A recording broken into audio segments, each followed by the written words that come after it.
Hey guys, and welcome to another episode. In this video, I'm going to be going over everything you need to know to start chatterbait fishing. I've been getting a ton of questions on this for a long time now, and I've done videos on how to fish a chatterbait and me actually out on the water fishing with a chatterbait and explaining some on the water tips. But today I just wanted to go really in depth on some of the techniques, tips, gear, type of chatterbaits I use, type of trailers, everything you need to know so you can go out and buy them, because spring's right around the corner and this is a really good time to go out and start chatterbait fishing. Want to watch the video of me actually fishing and sharing on the water tips with the chatterbait? You can click right up there and you can go to that video and watch me catch some fish on the chatterbait. So I hope you guys enjoyed the video. I hope you guys should go check out that video. But for right now, we're going to go ahead and get started. Okay everyone, so let's go ahead and get started with what type of chatterbait I use, what brand I use. I basically started out fishing with the Zman original chatterbait, and ever since then I've never had any problems with it. It's a really good bait. I've caught some really heavy fish on it, so it can hold up to the big fish as well. It has good vibration, good skirts, good color selection with it. So honestly, for me, I haven't had a reason to change. So we're gonna go ahead and get started into it. A quick tip is, if you want an efficient way to store your spinnerbaits, buzzbaits, and chatterbaits like we're talking about today, go ahead and check out the Plano Elite Spinnerbait Organizer. This is a sweet box. The traditional boxes are really bulky and they're thick, and I haven't had good luck with them. That's what I've normally used, but it seems like a lot of times the spinnerbaits will fall down and get in the bottom of the box. For me, I was using them for a couple years and then I switched over to this box and it's amazing. I mean, as you can see, everything is really organized. I can keep buzzbaits in here, chatterbaits, and spinnerbaits. So basically I keep all my baits with the blades on them. And also one of my buddies actually keeps Alabama rays in here, so that's another thing that'll fit in here. But as you can see, you can hold a lot of baits in it, and they're really a good box. Okay, so let's pick out a chatterbait. Here we go. This is a white and chartreuse bladed chatterbait. This is a Z-Man, and on the trailer is a Zoom Super Fluke Junior in pearl. Now, one thing to pay attention when you're talking about chatterbaits is, I believe the most important part of these baits is actually the blade. Now, the blade is definitely the most important part when considering what chatterbait to buy. The color as well as the vibration that the blades displace. And I think that Z-Man makes some of the best ones. I've used other brands, but in my opinion, I like Z-Man the best. But the biggest thing to consider is what color blade to use. And my favorite blade is the brown blade. And I think the brown blade is just a little bit more subtler, and especially when you're using a brown bait, those fish are definitely most likely keying into that bait because they're eating bluegill. And bluegill aren't swimming around with a shiny head or whatever. They're more of a less shiny object compared to a shad. Now when I'm fishing for fish that I believe are targeting shad, that's when I'll step it up to using the chartreuse, the whites, and stuff like that have the gold, because shads are definitely more shiny than bluegill. So just keep that in mind depending on what you're fishing for. If you're fishing for fish that you feel are targeting shad, use the brighter colors. And if you think you're fishing for fish that are targeting bluegill or any other type duller bait fish, go ahead and go with the brown bait with the brown blade. Okay, so let's go ahead and talk about the sizes of the chatterbaits I use.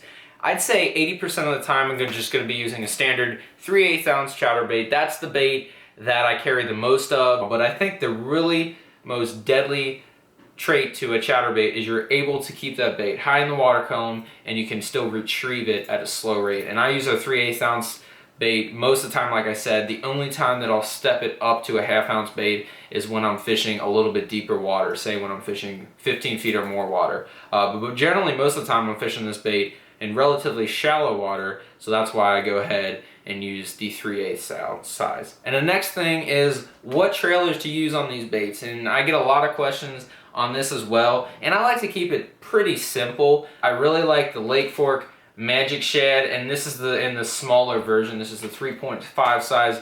This bait gives a really good kick to it, but it's also a little bit subtler action. It has really good action, like I said, but the action, because of the tail, is a little bit more subtle than a boot tail swim bait. If I feel like the fish are a little bit more pressured, that's when I'll go ahead and use the Magic Shad. Pretty much the only other one that I use is a boot tail, so I'll just switch it up from the straight tail to the boot tail. Now this is a Swimming Fluke Junior, but I also will switch it up to like a Reaction Innovation skinny dipper, the smaller version as well. I'll use a small grass pig on it. Just any of those boot tail baits. You know, I'm not really, you know, biased to one specific company. I think if you can find a good boot tail, you're pretty much set. But probably the one I use the most, if you guys want to know, is just the Swimming Fluke Junior by Zoom. Now, one other tip, you've seen me holding this marker, that I will give you guys to give that bait a little bit more pop in the water. If those fish are a little bit more aggressive, sometimes this can draw some more bites, is using some dye. Now, I use this Zoom, this is just a little marker, it's pretty cool, and a little garlic color dye.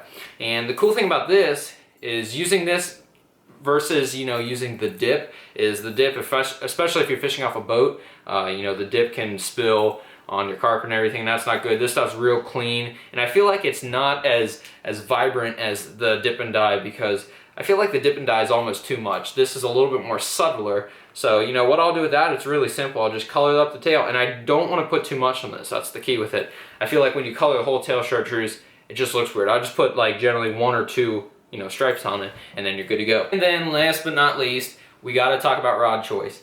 You know, I've thrown these baits on a lot of different rods, and I feel like they're a really versatile bait that you can get away with throwing on different actions, different line sizes, stuff like that.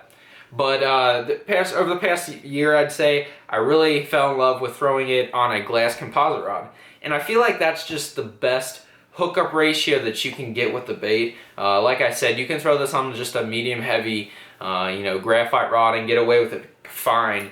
And have not really any problems. But I feel like to have the best hookup ratio, using a glass composite, and that pretty much goes with any type of reaction bait, just because it gives you that little bit extra shock absorbing, because this is a bait that you're wanting, so you're going to have a tight line. And this rod happens to be a 705 Powell Endurance glass composite. It's a 7-foot medium heavy, and it's got a moderate action. And that's another big thing, is I like a moderate action. Now, reel size, I don't like to use like a really fast one.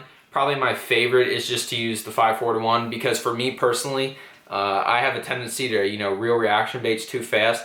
So if you can go ahead and you slow down a lot, you know, using a 6 or even a 7 1-to-1 gear ratio reel would definitely be fine. But I feel like just for me personally, the 5/4 slows me down, just because I do tend to, you know, reel the baits a little bit faster than I think I should be. Last but not least, the line size that I use is generally, I'd say 80 to 90% of the time, 15-pound test, Seaguar fluorocarbon, definitely fluorocarbon all the way. You know, I have thrown it on mono. Unless you're fishing for really big fish, like I'm sure if you're down in Florida, heavy cover, stuff like that, I'm sure you could throw some braid. But for me personally, 15-pound test fluorocarbon would probably be fine pretty much anywhere that you're fishing, and it really fishes the bait effectively.